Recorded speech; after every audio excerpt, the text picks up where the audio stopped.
Good afternoon. Welcome to the Inside Podcast in Focus. Today I'm joined by Nabeela Cassim. Welcome, Nabeela. Thanks, Vasimba. So I guess before we talk about foresight and your presentation, you joined the company recently. How's it been? It's been amazing. That's okay. I feel like I found my people. Okay. No. Amazing. We did a video recently. Turns out that you've got a career in like TV and presenting. Are you going to take that up? Well, if this doesn't work out. Yeah. And I guess maybe it's your first foresight. How have you found it so far? I found it incredible. I was really nervous yesterday when we were practicing, but today with everyone being here, seeing familiar faces of our clients, it's just been so much of fun. No, amazing. I mean, your talk was really good, well received. You know, like I was telling you, you get when people ask lots of questions, it's because it's clear and it's easy to understand and follow. So kudos on that. So I guess your talk was measurement of quality, the next frontier in changing the game of health system performance. Just, I guess maybe before we get into it, I mean, interesting title. Where did it come from? So Vasimba, I think like a lot of, the audience members alluded to in their questions, it's not like there is no quality measures in South Africa. There are quality measures. It is, on maybe public databases or private databases, but there seems to be something missing in the industry. So we are measuring quality, but that's kind of where it stops. There's not really been an improvement. We're not taking things to the next level. And I think, lately we've been seeing, especially from a lot of our clients at Insight, a move from traditional models of contracting towards value-based or outcomes-based contracting. And I find that very interesting because, that is very common in, first world countries, but they have the quality initiatives to back up those contracts. Whereas in South Africa, we're still kind of finding our feet. There's been a lot of initiative from private healthcare funders in South Africa, moving towards, measuring quality, publicly reporting on quality.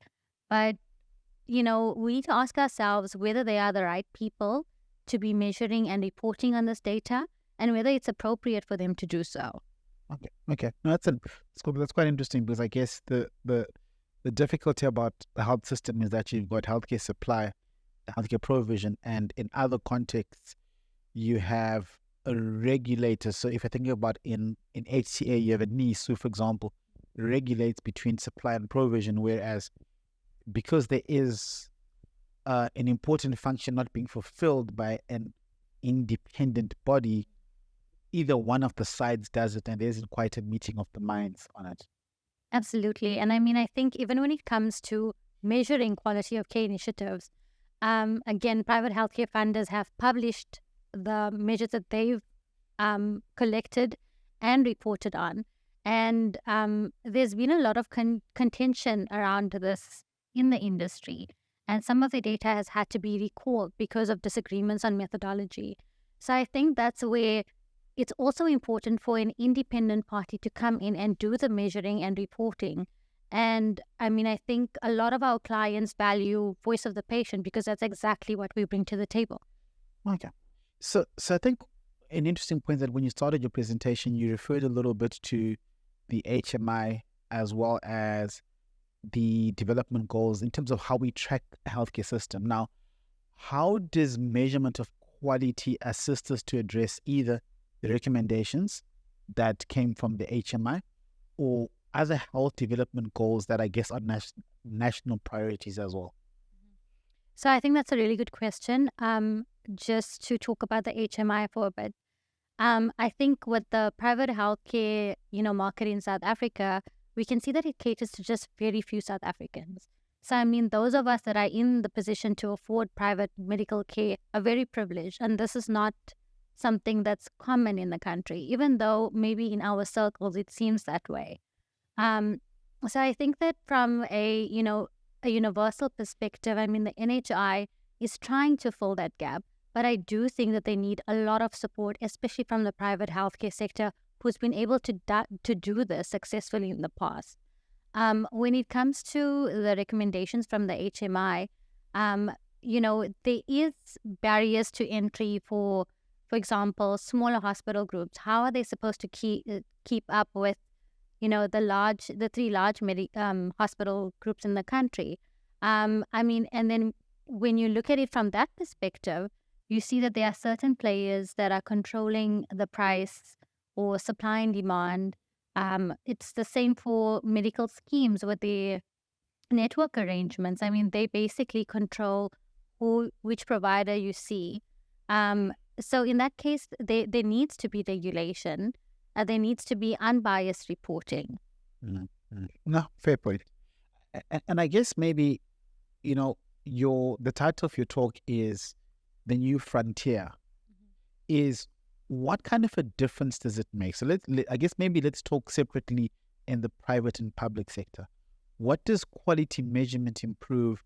I guess if you're looking from a private sector perspective, people go, you've got a fee-for-service environment, which is predominantly how people contract.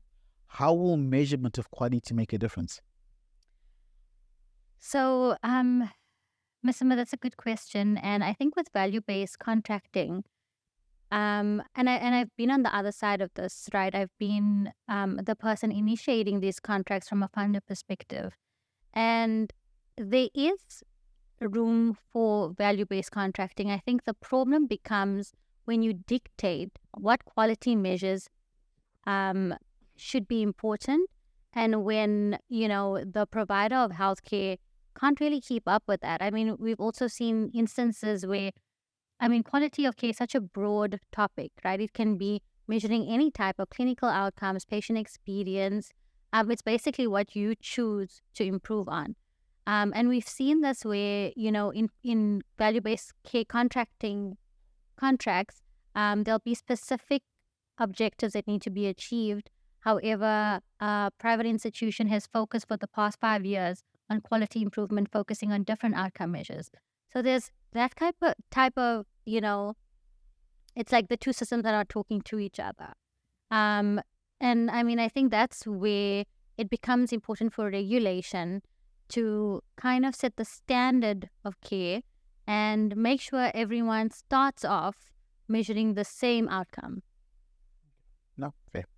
Is I guess maybe just in closing, if you talk about things that you're involved in, is that you're managing the team called Strategic Health Governance, which you started Insight. Is there any work you guys are doing in quality measurement and quality improvement? Yes. So that's a very exciting part of work. We actually have an upcoming contract with a pharma company who's looking into value-based or outcomes-based contracting. I think that's extremely exciting, especially in the South African market where, the price of medication is regulated by SEP. We also have hospital groups that we consult with, giving them advice on value-based contracting, what measures should be measured, how should it be reported. And we can also fact-check, the data that's been received from medical schemes saying, your quality measures are bad, your mortality rates are bad. We can actually double-check this. And I think what's great about Insight is we have data from an industry level. So we're not just giving you that medical scheme's data. We're comparing it throughout the industry, comparing it to your peers. So it puts our clients in a much more favorable position. We also have Voice of the Patient, and this is a tool that's used to measure patient-reported experience and outcomes measures. And we have, again, amazing clients. We have BestMed, Umvuzo Health, and private healthcare hospitals like NHN. They are gaining valuable insights from this tool.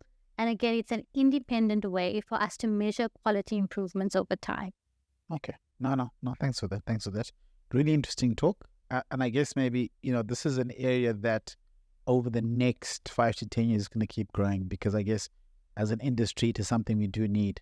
And I guess the HMI highlighted that. And I guess all the best to you and the SHG team.